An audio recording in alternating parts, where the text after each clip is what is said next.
Legenda terkutuk, peristiwa yang masih terasa sampai sekarang. Di sebuah lembah terpencil yang tersembunyi di antara pegunungan berkabut, terdapat sebuah desa tua yang telah berdiri selama ratusan tahun. Desa itu tampak tenang dari kejauhan. Sawah membentang hijau, sungai mengalir jernih, dan penduduknya hidup sederhana. Namun, di balik ketenangan itu, tersimpan sebuah legenda yang diwariskan turun-temurun. Sebuah kisah yang begitu mengerikan hingga banyak orang tua melarang anak-anak mereka membicarakannya setelah matahari terbenam. Konon, legenda tersebut bukan sekadar cerita pengantar tidur. Mereka percaya kutukannya masih hidup hingga hari ini. Kisah ini bermula lebih dari 3 abad yang lalu, ketika desa itu dipimpin oleh seorang kepala adat bernama Datuk Mahesa. Ia dikenal sebagai sosok yang bijaksana dan disegani. Di bawah kepemimpinannya, desa mengalami masa kemakmuran yang belum pernah terjadi sebelumnya. Panen selalu berhasil, hewan ternak berkembang biak, tidak ada penyakit besar yang melanda. Penduduk percaya para leluhur memberkati tanah mereka. Namun semuanya berubah ketika seorang pria asing datang dari arah hutan utara. Pria itu muncul tanpa diketahui asal-usulnya.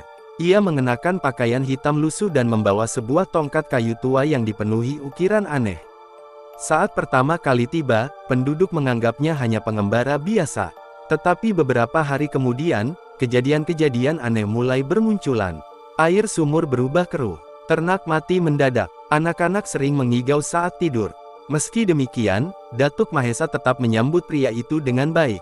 Ia bahkan mengizinkannya tinggal sementara di sebuah gubuk dekat hutan. Keputusan itu ternyata menjadi awal dari bencana besar. Suatu malam, salah seorang pemburu melihat cahaya merah menyala dari gubuk sang pendatang. Ia mengintip dari balik pepohonan dan menyaksikan sesuatu yang membuat darahnya membeku. Pria asing itu sedang berdiri di tengah lingkaran api sambil melantunkan bahasa yang tidak dikenal. Di sekelilingnya terdapat tengkorak hewan dan simbol-simbol aneh yang tergambar di tanah. Keesokan harinya, pemburu itu melaporkan apa yang dilihatnya kepada kepala desa.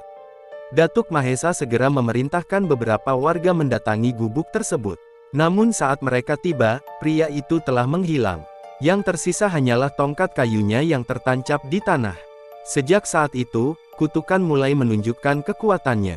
Satu persatu warga jatuh sakit. Tanaman mengering meski hujan turun hampir setiap hari. Malam hari dipenuhi suara tangisan misterius dari arah hutan.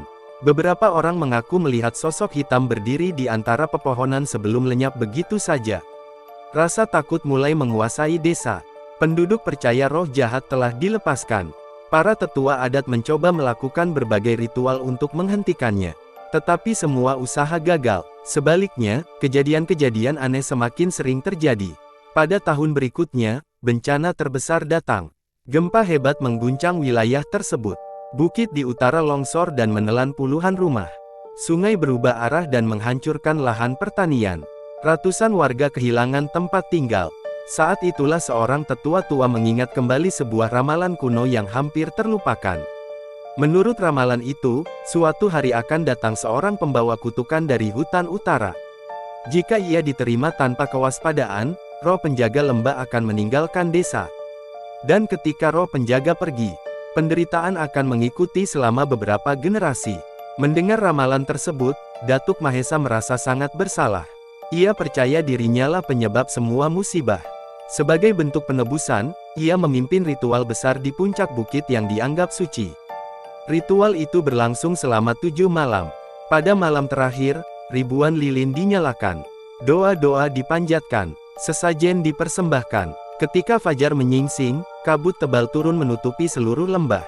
Penduduk yang hadir mengaku mendengar suara gemuruh dari dalam tanah. Lalu semuanya menjadi sunyi. Sejak hari itu, bencana memang berkurang. Namun kutukan tidak benar-benar hilang. Ia hanya tertidur. Generasi demi generasi terus mendengar kisah tersebut. Dan anehnya, hingga sekarang masih ada kejadian yang sulit dijelaskan. Beberapa pendaki yang memasuki kawasan hutan utara melaporkan mendengar suara langkah kaki mengikuti mereka. Ada pula yang mengaku melihat cahaya merah muncul di malam hari. Penduduk setempat masih menghindari area tertentu yang dipercaya sebagai lokasi gubuk pria misterius itu dahulu. Bahkan hingga era modern, cerita itu belum benar-benar lenyap. Pada tahun-tahun terakhir, beberapa peneliti mencoba menelusuri asal-usul legenda tersebut. Mereka menemukan catatan lama yang mencatat terjadinya longsor besar dan wabah penyakit di wilayah itu ratusan tahun lalu. Namun tidak ada penjelasan mengenai sosok pendatang misterius. Sebagian orang menganggap legenda itu hanyalah cara masyarakat kuno menjelaskan bencana alam yang mereka alami. Tetapi bagi warga setempat, kisah tersebut lebih dari sekadar dongeng. Mereka percaya ada sesuatu yang memang pernah terjadi. Sesuatu yang meninggalkan jejak hingga sekarang.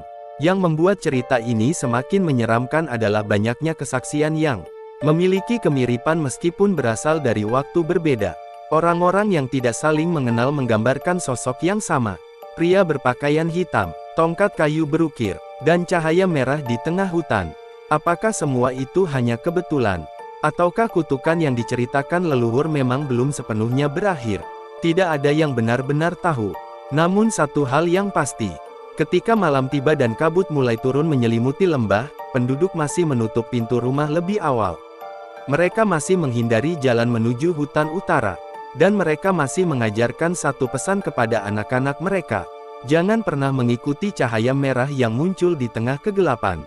Karena menurut legenda, siapapun yang melakukannya mungkin tidak akan pernah kembali. Dan jika itu benar, maka kutukan tersebut masih hidup sampai hari ini,